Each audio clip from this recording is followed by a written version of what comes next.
दोस्तों नमस्कार, आपका स्वागत है बीबी न्यूज में। आइए नजर डालते हैं आज की कुछ खास खबरों। आज हम आपको दिखाएंगे 1857 के ऐसे वीर सपूत के पैतृक गांव को जिन्हें आज तक हम और आप किताबों में पढ़ा करते थे। नाम है परमवीर चक्र विजेता वीर अब्दुल हमीद और गांव है गाजीपुर जिले का दुल्लभपुर रेलवे स्टेशन के काफी पास में एक छोटा सा गांव जिसका नाम है धामोपुर। धामोपुर गांव में स्थित उस्मान दर्जी के यहाँ पैदा हुए परमवीर चक्र विजेता वीर अब्दुल हमीद के गांव की क्या स्थिति है और सरकार कहां तक गांव का विकास करवा रही है और वीर अब्दुल हमीद के घर के लोगों का, उनके वंशजों का क्या है हाल और क्या है उनके वर्तमान स्थिति। आइए मिलवाते हैं उनके परिजनों से और जानते हैं उनके घर का हाल और आप तक और सरकार तक पहुंचाने का काम करेंगे। अब हम पहुंच चुके हैं वीर अब्दुल हमीद जी के घर पे और हम मिलेंगे उनके परिवार के लोगों से और जानेंगे हाल क्या इस समय स्थिति है। हाँ सर, आपका क्या नाम है? शामिल। क्या लगते हैं आप वीर अब्दुल हमीद सर? मेरे ग्रेट फादर हैं, दादाजी। तो इस समय आप क्या करते हैं सर? गवर्नमेंट जॉब में हूँ। क्या करते हैं? पावर कॉर्पोरेशन में हूँ, लाइन बिजली विभाग में हूँ।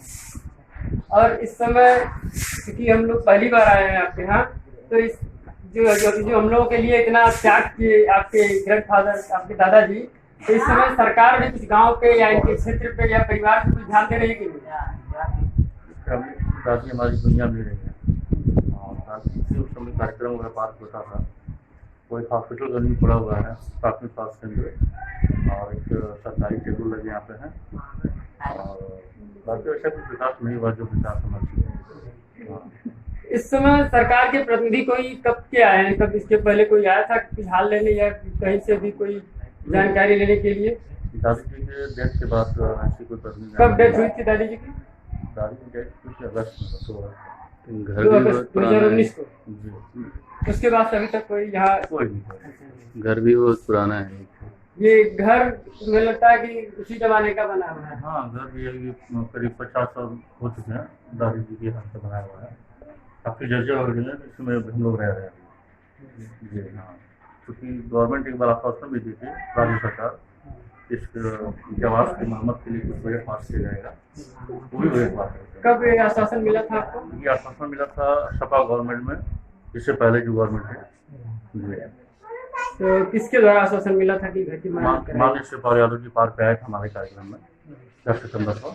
उन्होंने ये आश्वासन दिया था कि गाँव में जो है सुविधा वगैरह करवाएंगे और एक हॉस्पिटल और एक टेबल। कितने दिन पहले लगभग?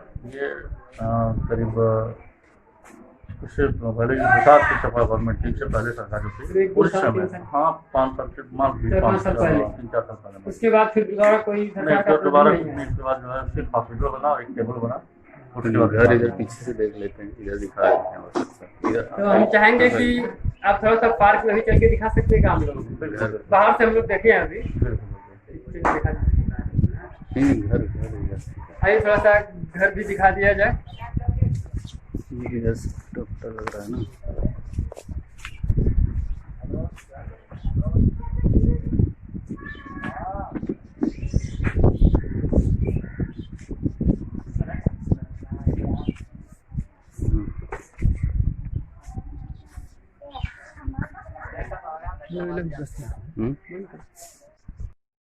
आइए वीर अब्दुल हमीद के पौत्र के साथ उनके नाम पर बने पार्क को दिखाएंगे। पार्क को सरकार ने कितना कुछ दिया, कितना सजाया है। अब हम वीर अब्दुल हमीद पार्क में पहुंच चुके हैं। जैसा कि आप देख पा रहे हैं, शहीद के पार्क में शहीद को चढ़ाने के लिए फूल का पेड़ भी नहीं है। पूरा पार्क कूड़े कचरे के ढेर से भरा है, घासों का अंबार लगा है। अनदेखी तो इस कदर हावी है कि शहीद परिवार को जहां रहने के लिए सुरक्षित घर नहीं है, जो है उनका पैतृक तथा जर्जर हो चुका है, वहीं फाइल तैयार कराकर शहीद परिवार के लोगों को भूमि होने के कारण सरकार के नियमों के अनुसार जमीन की मांग सरकार से तो प्रक्रिया प्रारंभ हुई, मगर 6 महीने से लापरवाह धामुपुर के लेखपाल ऋषिकेश यादव की लापरवाही की धूल फाक रही है। ये फाइल और कुछ क्या कहा उनके पौत्र ने, आइए आपको सुनाते हैं।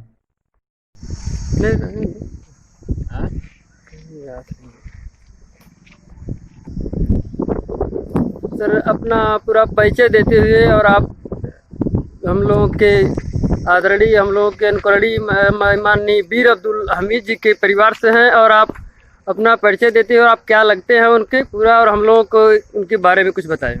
उनके मैं ग्रैंडसन हूँ उनका, और मेरे दादाजी ग्रैंडफादर हैं शहीद वीर अब्दुल हमीद जी, जो आप इस समय हमारे दादाजी के पार्क पे खड़े हैं। और सारी चीज़ें आपको देख ही रहे हैं कि गाँव की स्थिति क्या है। हमारे घर पे भी आप आवास पे भी गए थे, जो हमारे दादाजी की जन्मभूमि है। आप वहाँ वाले मकान को भी स्थिति देखते हुए जो है गाँव में ही देख रहे विकास के नाम पर क्या हुआ क्या नहीं हुआ। यहाँ विकास के नाम पे सरकार द्वारा बहुत कुछ तो मेरे समझ से नहीं किया गया, आप क्या कहना चाहेंगे इस बारे में? नहीं, बात तो सही है। गवर्नमेंट जिस हिसाब से दादाजी हमारी देश के लिए कुर्बानी इतनी बड़ी दी है, विकास के नाम पे कुछ हुआ नहीं। एक छोटी सा हॉस्पिटल जो प्राथमिक स्वास्थ्य केंद्र कहा जाता है, और एक सरकारी टेबल जो है, और एक पार्क को। जमीन वगैरह आपके पास कितनी होगी? जमीन वगैरह नहीं है हमारे पास। जमीन बिल्कुल नहीं? बिल्कुल नहीं जमीन है। और सरकार की तरफ से जमीन के मामले में कोई सहयोग? कोई सहयोग नहीं मिला गवर्नमेंट की तरफ से। मकान भी आपका पुराना है? मकान पुराना है। और इस परिवार के बारे में, मकान के बारे में या आय के स्रोत के बारे में सरकार की तरफ से कुछ स्पेशल प्लान बनाई गई कभी कि नहीं? प्लान बनाई गई थी एक बार, जो है हम लोग जो है सपा गवर्नमेंट में कहा गया था, केंद्र सरकार में भी कहा गया था, कांग्रेस गवर्नमेंट में भी, तो उस पर जो है कोई ध्यान नहीं दिए। दोबारा हम लोग जो है अप्लाई भी किए केंद्र सरकार से कि हम लोग के परिवार के प्रति जो है सोचा जाए, लेकिन कोई सोचने की जगह ही नहीं बना। अब भाजपा गवर्नमेंट आएगी, देखा जाए क्या होता है। ज़मीन के लिए जो है हम लोगों ने जो है पापा हमारे जो है गाजीपुर डिस्ट्रिक्ट में गए थे हम लोग। हमारे फूफा DRD विकास भवन रहते थे, उनके माध्यम से जो है फाइल तैयार किया गया था। गवर्नमेंट का एक आश्वासन आया था कि आर्मी से जो मेडिकल आते हैं रिटायर होकर, उनको ज़मीन जो है 5 बीघे की दी जाएगी। तो पापा के साथ जो है तमाम जो है फाइलें तैयार की हम लोग, शासन को भी जो है राज्य गवर्नमेंट को भेजा गया था। वहाँ से फाइल जो है फिर अपना लेखपाल के यहाँ आया था रिपोर्ट लगाने के लिए कि ये ज़मीन अगर इनके गांव में अगर है तो ज़मीन जो है बताया जाए ताकि ज़मीन इनको दिया जाए। तो फाइल जो है लेखपाल रखा, अभी तक रिपोर्ट भी नहीं लगाया है ज़मीन है कि नहीं है इस अंधकार। ये मामला कब का है? लेखपाल के पास कब से पेंडिंग पड़ा हुआ है? ये मामला करीब 4 महीने 5 महीने से जो है पेंडिंग पड़ा हुआ है। 5-6 महीने से पेंडिंग पड़ा हुआ है। तो फिर दोबारा लॉकडाउन खुलने के बाद जो है हम लोग लेखपाल से मुलाकात किए। लेखपाल से हमें कहा गया था कि ये रिपोर्ट आप लगाइए, ज़मीन के लिए हमारे फादर के नाम से ज़मीन जो अप्लाई होना था। तो लेखपाल अभी तक लगाए नहीं रिपोर्ट। ये धामुपुर का लेखपाल कौन, उनका नाम पता है क्या आपको? नहीं, लेखपाल को यादव करके हैं, या उनका नाम ऋषिकेश यादव करके हैं जी। तो इस पर कोई ध्यान नहीं दे रहे हैं? इस पर कोई ध्यान नहीं दिया जा रहा।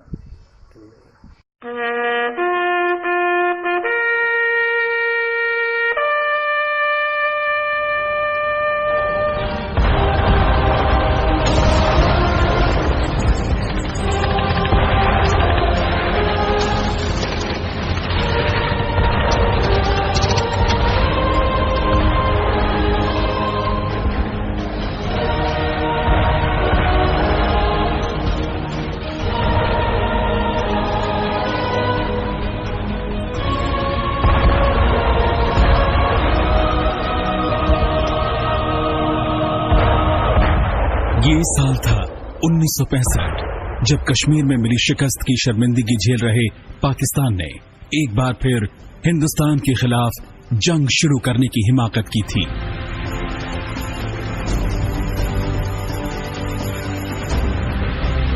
कश्मीर से लेकर कच्छ तक के बॉर्डर पर दोनों देशों की सेनाएं तन गईं। पाकिस्तान की मंशा वही पुरानी, कश्मीर पर कब्जा करना। 10 सितंबर 1965, पंजाब का खेमकरन सेक्टर, सुबह करीब 8 बजे।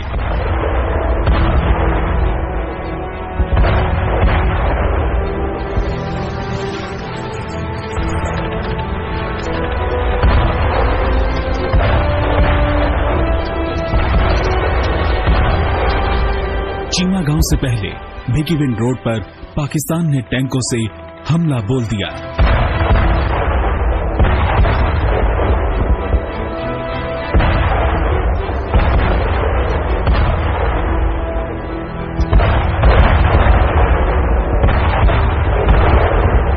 पाकिस्तान का हमला बेहद जबरदस्त था। तकरीबन 1 घंटे के अंदर वो भारत की पहली पंक्ति भेज चुके थे।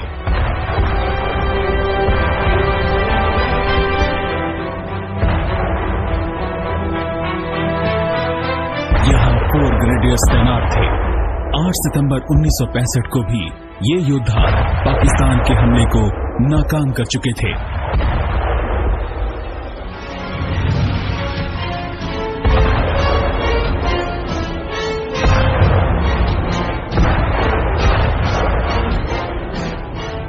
कंपनी क्वार्टर मास्टर हवलदार अब्दुल हमीद उस दिन भी 3 पाकिस्तानी टैंकों को नष्ट कर चुके थे।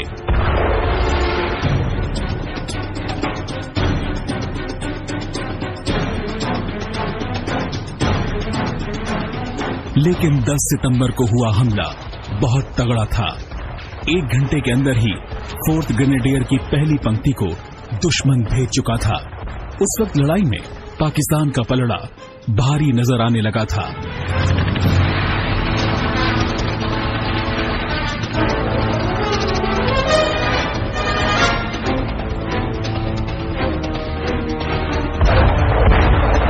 अब्दुल हमीद हालात की नजाकत को अच्छी तरह समझ रहे थे। उन्होंने सोच लिया था कि अब कुछ ऐसा करना होगा कि दुश्मन के हौसले टूट जाएं। वो गन लगी जीप में दुश्मनों की ओर बढ़ चले। उन्होंने ताबड़तोड़ फायरिंग कर दुश्मन के 3 टैंक तबाह कर दिए।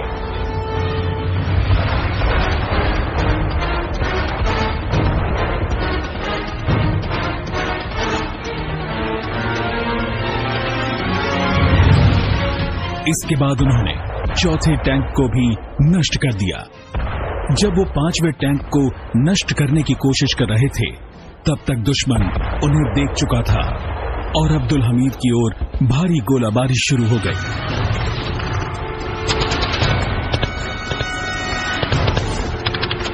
अब्दुल हमीद बुरी तरह जख्मी हो गए, लेकिन आखिरी सांस तक वो दुश्मन से लड़ते रहे। जंग के मैदान में वीर अब्दुल हमीद शहीद हो गए।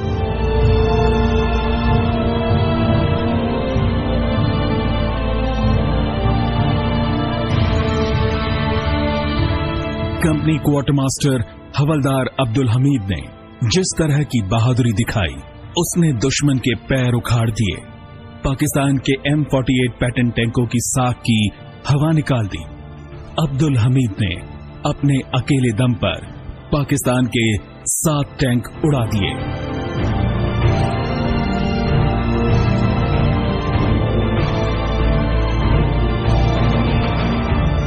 Company quarter master Abdul Hamid को मरणोपरांत वीरता के सबसे बड़े सम्मान परमवीर चक्र से नवाजा गया।